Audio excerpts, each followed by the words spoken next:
6, this is a severe weather update.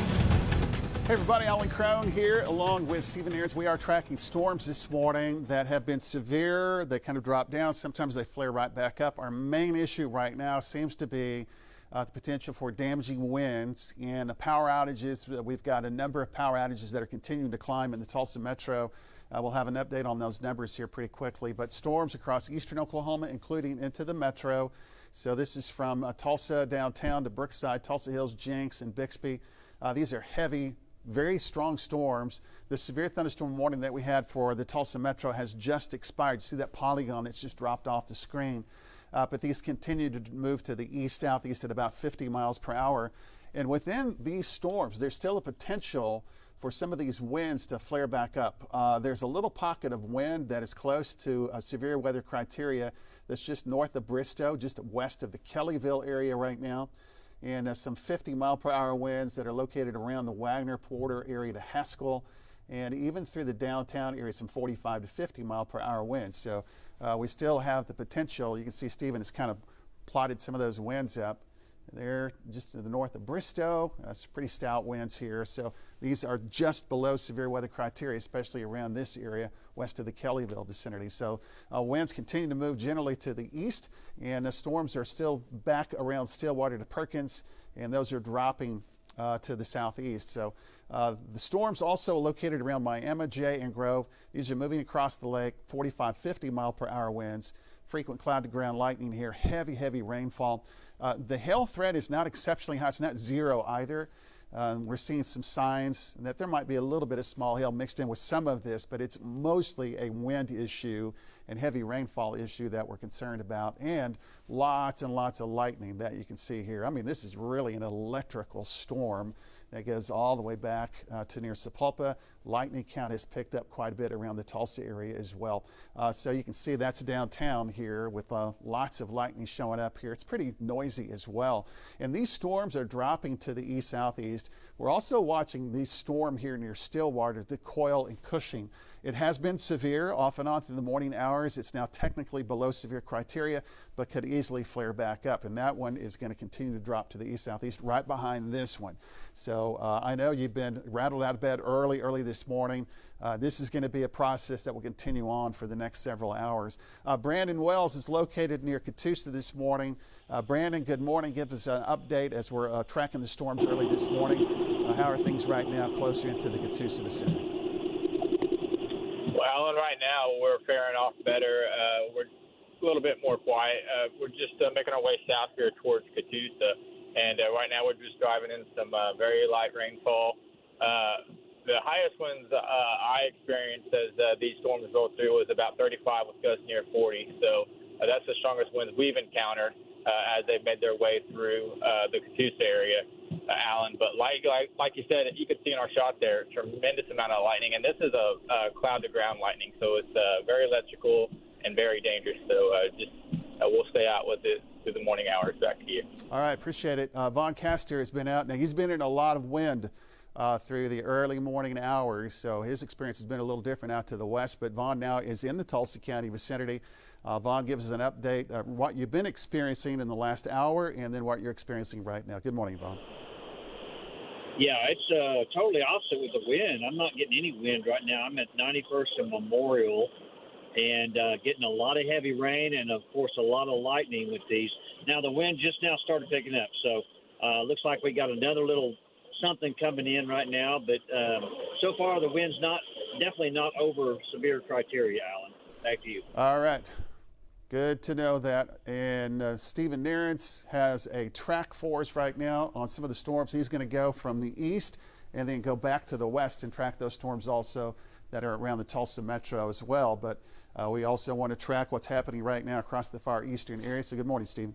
Good morning, Alan. So that track is for, again, the storms that are in our far eastern counties from about Tahlequah to Grand Lake. And again, those are technically not severe, but they are packing a punch, moving to the east at about 50 miles per hour with at least some 50-mile-an-hour winds. So there's a track on those going over Lake Tenkiller. here in about the next 3 to 4 minutes, 3:18. And then that'd reach West Siloam Springs by about 3:36, Stillwell 3:37, Westville 3:39. So that takes it into northwest Arkansas for too much longer. But of course, Cherokee County, Adair County, Delaware counties, some potential for some 50-mile-an-hour winds. Also, we back behind that line that I just tracked there are seeing the winds continue to increase to near severe levels from Hulbert just west of Tahlequah. They just moved over, moving into Fort Gibson right now, just went over Fort Gibson Lake, and the wind potential has really cranked up here quite a bit. Now, again, this is going to be, as I click on some of these wind speeds, to keep in mind these are a little elevated from where the radar is looking at them, so that may not be reaching the ground, but certainly the signs are there for some potential gusts to 60 miles per hour. And so I just showed you the track on the heavier storms that are in Tahlequah right now, but as far as this leading edge of stronger winds that are right about Muskogee and Fort Gibson and Hulbert and moving into Tahlequah in the next few minutes, here's the storm track on that. So this would be for the potential for 50 to 60 mile an hour winds. So Fort Gibson, and you're right on kind of the north edge of this, but you're going to feel some of that right about now here in the next minute or two. Tahlequah, that would be 326.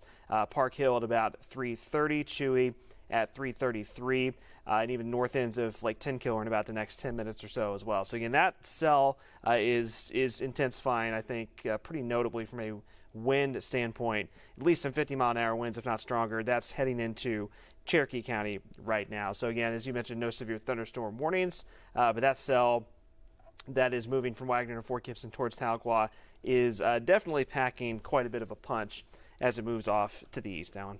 Okay, and as Stephen's going to line up and maybe do another track on this, he's also doing a lot of double duty here. He's going to look and give us an update on how many folks are without power. So had some severe storms that moved through the Tulsa metro not too long ago with 50 and 60 mile per hour winds. We even had a couple of small spots on the radar that indicated some 70 mile per hour winds. We've had some reports of some tree limbs down across portions of the area kind of sporadically. And we do know that we have some power outages in this area that are more than likely growing.